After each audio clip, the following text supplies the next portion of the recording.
Eu sou Henrique Heisler, CDO da Portugal House.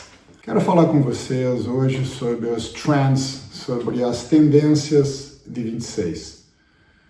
Vai ser um ano indiscutivelmente um ano de geopolítica, e geopolítica tem ligação com geoeconomia. Um ano de como se fosse um jogo de xadrez. Não sei se vocês percebem xadrez, eu, mais jovem, joguei um pouco de xadrez, mas não percebo muito. Mas o que eu quero trazer para vocês nesse momento é que é um jogo de paciência, estratégia, perceber o passo do inimigo, esperar a hora certa para agir. Isso exige imensa inteligência, imensa tranquilidade, saber jogar com o tempo a favor de si.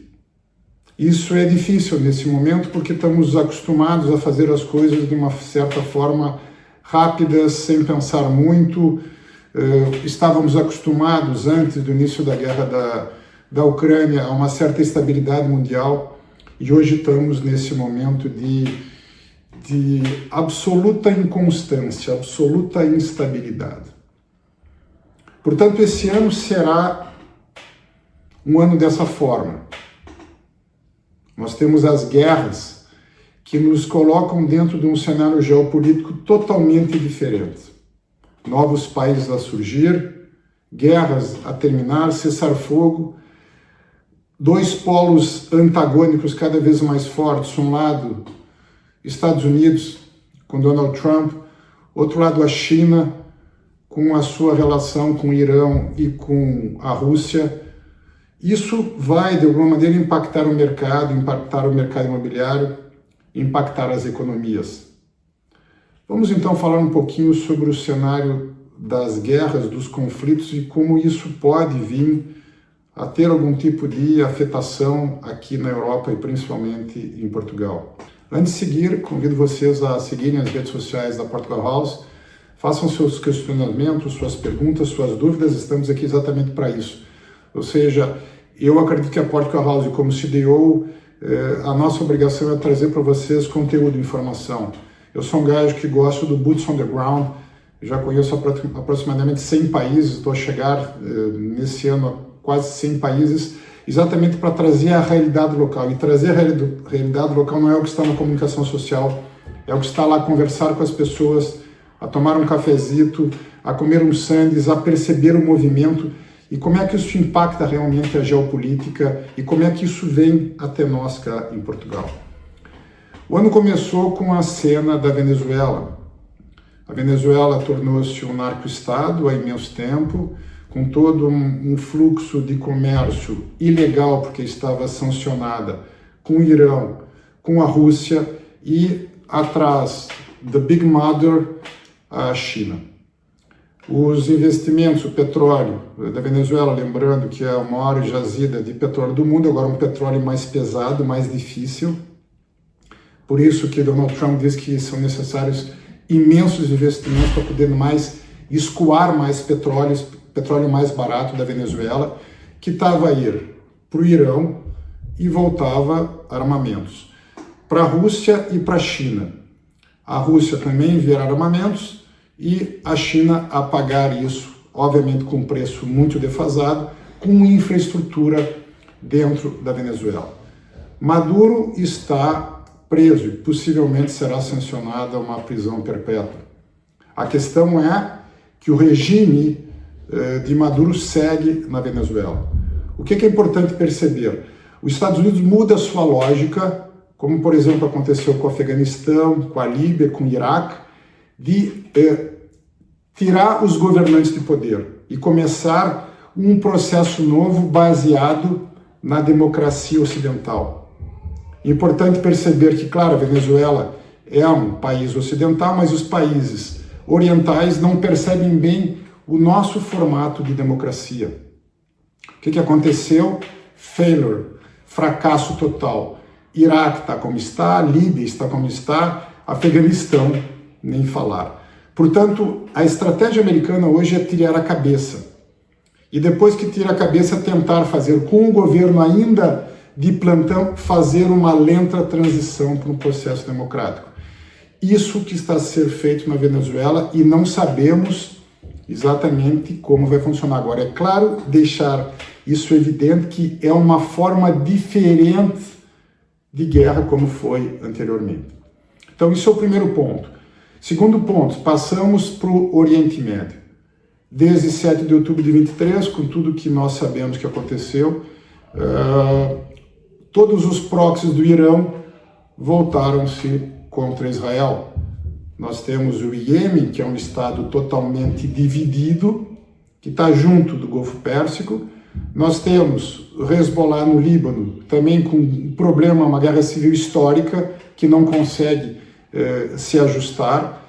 Nós temos a faixa de Gaza, nós temos milícias que vêm da Síria, do Iraque, ou seja, todo o Oriente Médio estava contaminado pelo poder do Irão, poder xiita do Irão, que queria transformar aquilo num bastião através das suas guardas revolucionárias e das forças Quds, que é as forças que iam para o exterior. Quds é Jerusalém, ou seja, todas essas forças objetivavam derrubar Israel e conquistar ou reconquistar Jerusalém. É muito interessante, e eu tive uma das viagens mais implacáveis que eu fiz na vida, mais notáveis que eu fiz na vida, foi para o Irão.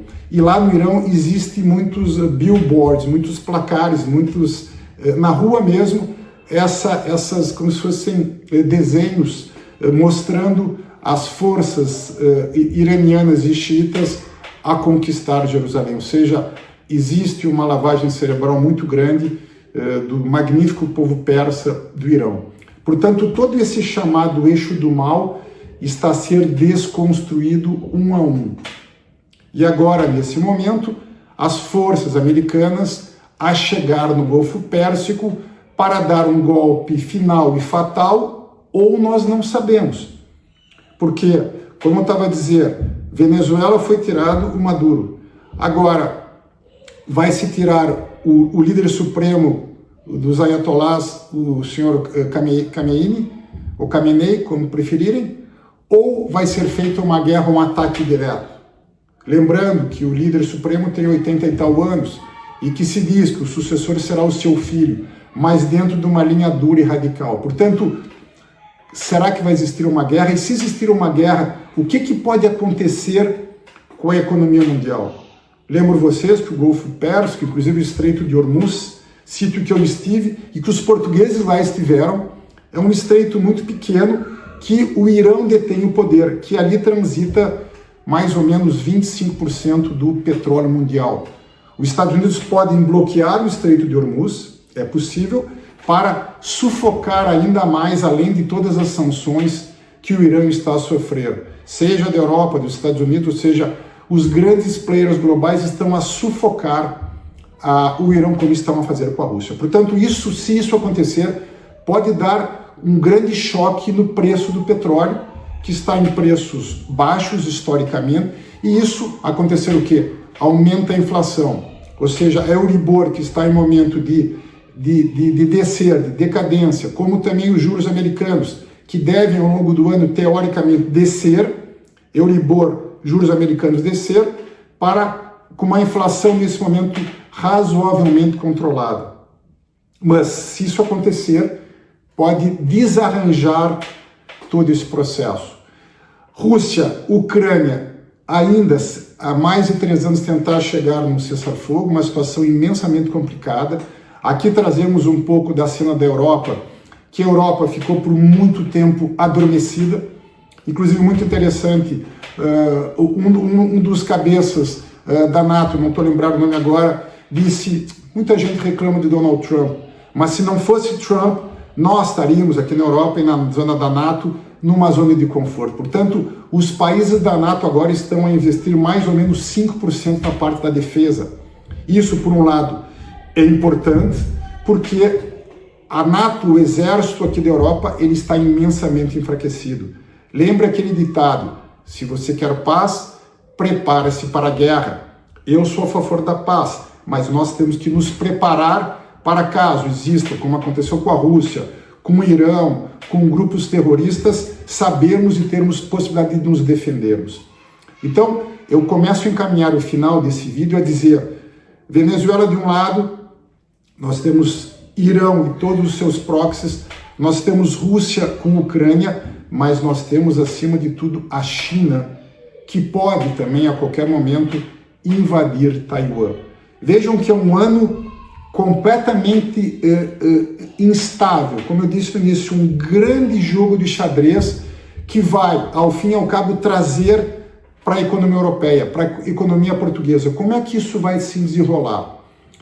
E nos próximos vídeos eu vou tentar entrar um pouco mais detalhadamente, mas eu diria que Portugal, em termos de real estate, mercado imobiliário, de economia, não deve sofrer muito, a menos que exista um grande conflito mundial. Por quê? Porque Portugal está numa situação privilegiada, Portugal é um país pequeno, é um país que está a trazer imensos investimentos do exterior, seja América Latina, Brasil, América, Estados Unidos da América, imensos americanos a vir cá, fora europeus, russos, ucranianos, chineses, israelitas, enfim, o mercado segue a ser um mercado ainda imensamente privilegiado e atrativo como é Portugal. Portanto, todo esse cenário da geopolítica, na minha percepção, não deve, de forma consistente e forte, mesmo com as presidenciais, a indicar que o candidato alinhado com o Partido Socialista de esquerda deve vencer. Isso não deve mudar o quadro de Portugal. Portugal deve seguir como normalmente foi, tranquilo, easygoing, low profile e tentar cada vez mais atrair investimentos, baseado no que Portugal tem feito imensamente bem nos últimos anos. É um turismo imensamente forte, uma inteligência artificial, startup, e necessariamente também a construção civil, fazendo com que os pilares, obviamente ligado ao processo de educação, novas universidades, estudantes internacionais, fazendo com que o pilar de transformar a economia portuguesa siga nesse caminho. Portanto, é um tema longo, poderia ficar imenso tempo cá convosco, mas eu vou, nos próximos vídeos, tentar trazer um pouco mais dessas trends, dessas tendências de 26, para que possa lhe ajudar a melhor perceber onde fazer os seus investimentos. E nós cá na Portugal House estamos cá exatamente para lhe dar essa percepção, não só do mercado, asking price, preço de mercado, metro quadrado, mas um cenário geopolítico que de alguma maneira impacta, afinal de contas somos um globo e a Europa está ligada em todo o processo global que pode ou não influir e influenciar o seu investimento. Portanto, eu e os profissionais da Portugal House estamos extremamente prontos, adequados e cada vez mais ambiciosos de poder lhe ajudar nesse processo de investimento cá em Portugal. Eu sou Henrique Kaiser, CDO da Portugal House. Agradeço imenso a vossa atenção. Se gostou, dê o seu like, faça seu comentário, compartilhe esse vídeo e muito em breve eu volto. Siga as nossas redes sociais, sempre conteúdos exclusivos e diferentes para você.